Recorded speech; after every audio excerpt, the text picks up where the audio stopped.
찬송 한장하고 말씀 전하겠습니다. 370장 어두운 밤 시대련이 다 같이 부릅니다. 시작. 어두운 밤 시대련이 내 집은 지켜서 산이슬 맺힐 때에 즉시 일어나 해 돋는 아침부터 힘써서 일하라.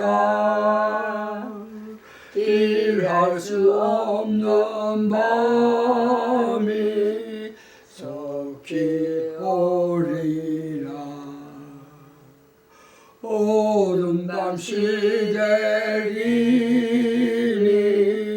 내 집은 지켜서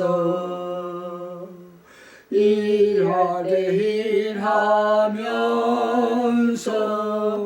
놀지 말아라. 낮에는 골몰하나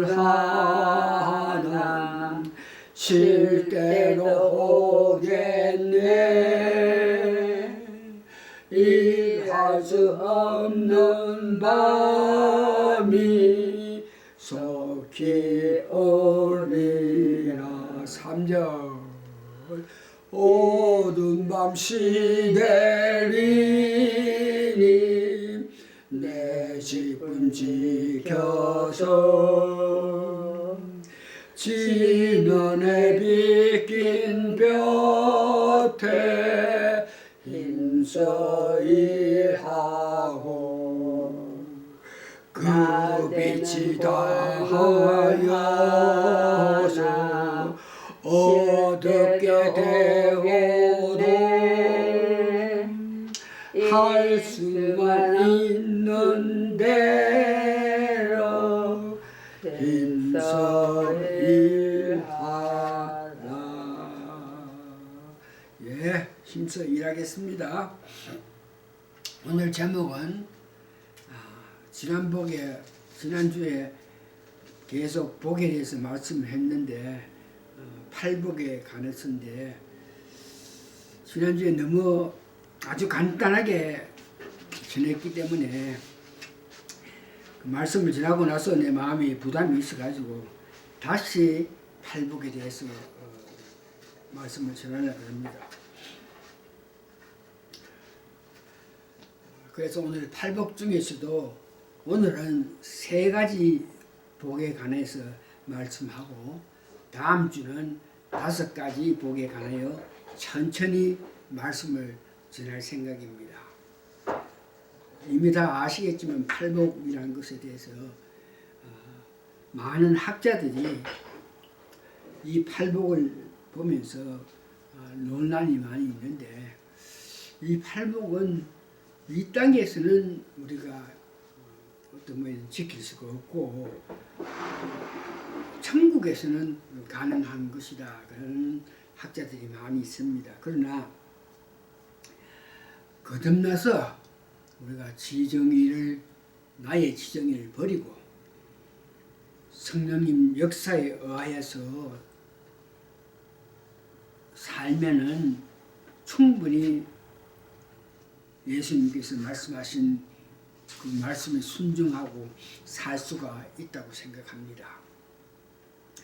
그래서 오늘 제1복에 관해서 제1복은 마태복음 5장 3절에 보니까 심령이 가난한 자는 복이 있느니 천국이 제 것입니다. 심령, 이 마음이죠. 모든 복의 근원은 심령이 어떠한지 여부에 달렸다 그럽니다. 그래서 심령이 어떤 심령들이 있습니까? 심령이 오늘 본문에 보니까 가난한 사람이 복이 있다 그럽니다. 그러니까 심령이 가난한 사람이란 이 정의를 하기에는 참 어렵한데 그러나 반대로 심령이 가난하지 않은 사람들을 보면은 심령이 가난한 사람이 어떤 사람이라 하는 것을 알기 쉽게 되는데, 심령이 가난하다 그러는데, 가난하다는 반대 사람, 그러니까 가난하지 않다, 심령이 부하다, 이런 사람을, 어떤 사람을 보면서 심령이 부한 사람이라고 하면은 첫 번째에 교만한 사람입니다.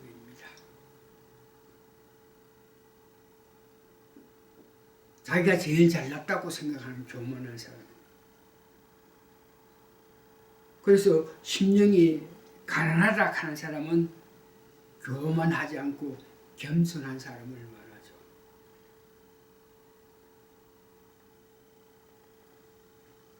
심령이 가난하다 했는데 그 반대 사람은 첫 번째는 교만한 사람들을 보고 그런다. 두 번째는 예수님을 믿지 아니하고 예수님보다 자기가 똑똑하다고 생각하는 그런 사람들을 보고 심령이 가난한 자에 반대되는 사람입니다. 그러면 심령이 가난한 사람은 어떤 사람입니까?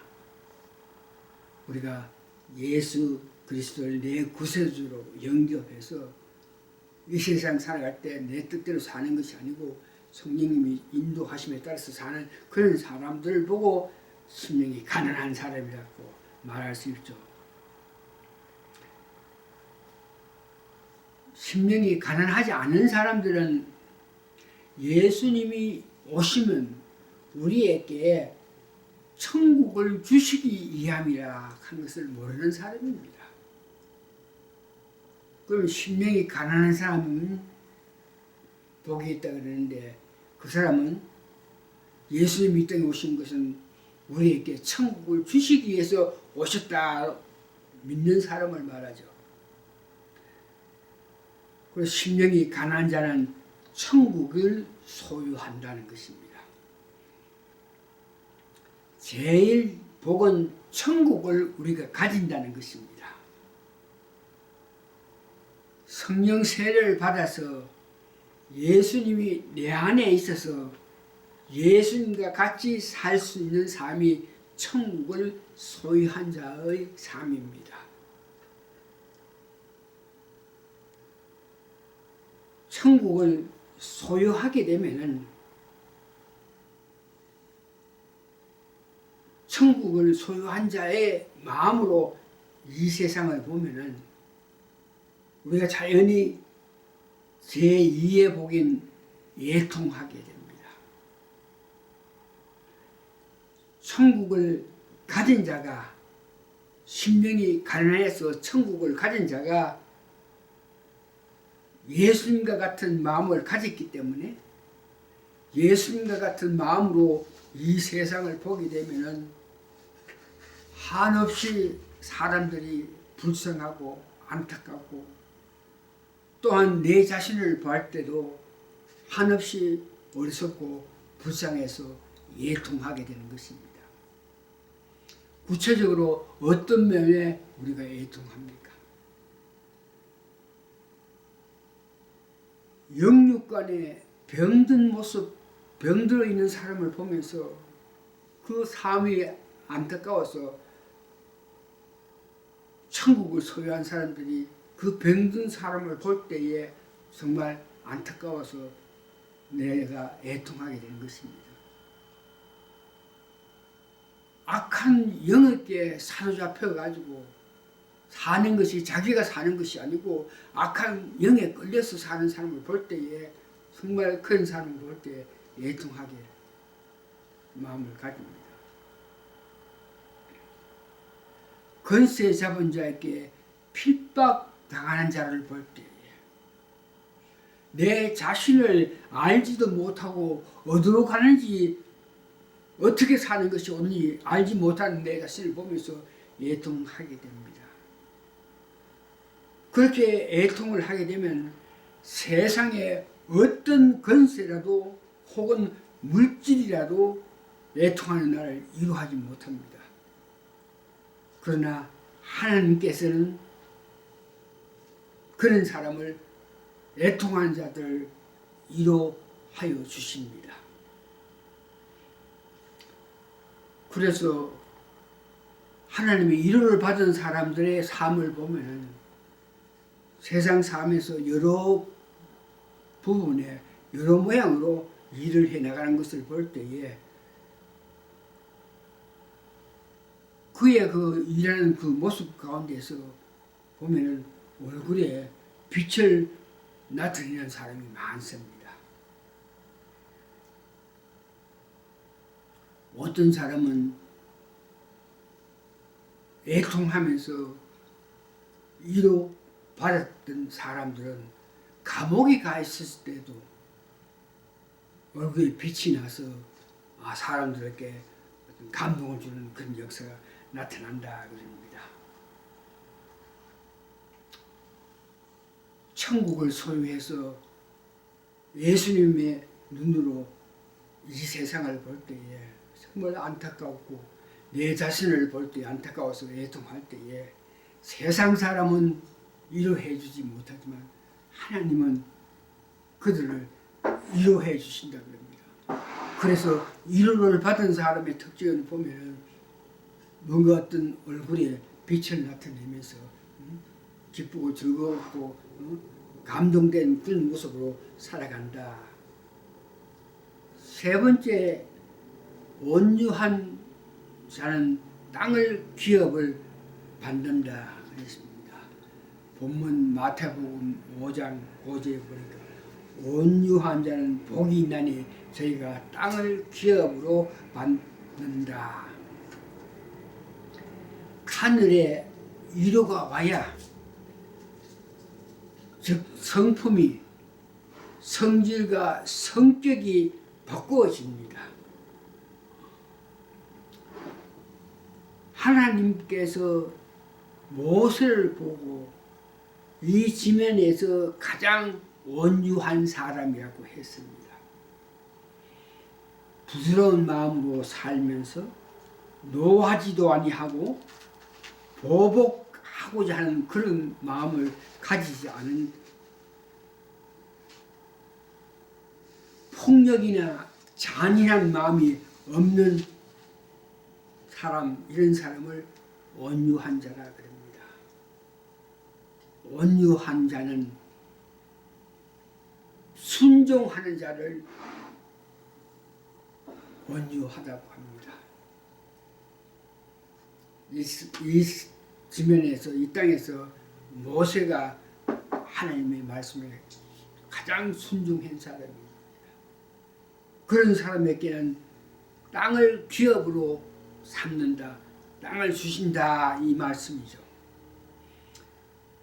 이 땅을 관해서는 무력으로 땅을 기업으로 삼으려는 나폴레옹이든지 히틀러든지 독재자들이 가지는 그 기업이 아니고 예수님은 오늘도 전 세계를 복음으로 점령하고 있는 것입니다.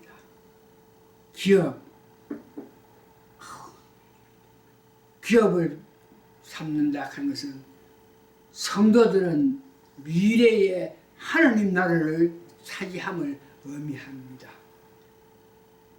기업을 삼는다, 땅을 기업을 삼는다, 사역하는 사람이 아름답게 확장되는 그 모습을 보면 땅을 기업으로 받은 것을 의미합니다.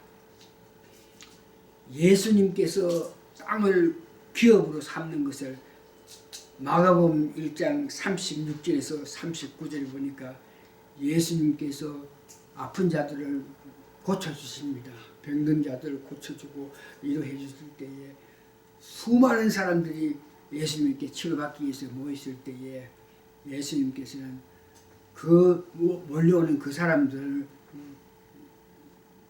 다 받아들이지 않고 다른 데로 가서 다른 마을에 가서도 복음을 전해야 된다.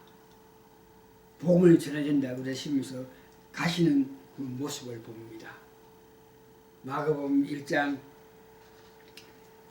38절에 보니까 이러시되 우리가 다른 가까운 마을로 가서 거기에서도 전도하리니 내가 이를 위하여 왔노라 하시고, 이렇게 예수님은 사역을 확장함, 즉 땅을 기업을 삼는 것을 보였던 것을 봅니다.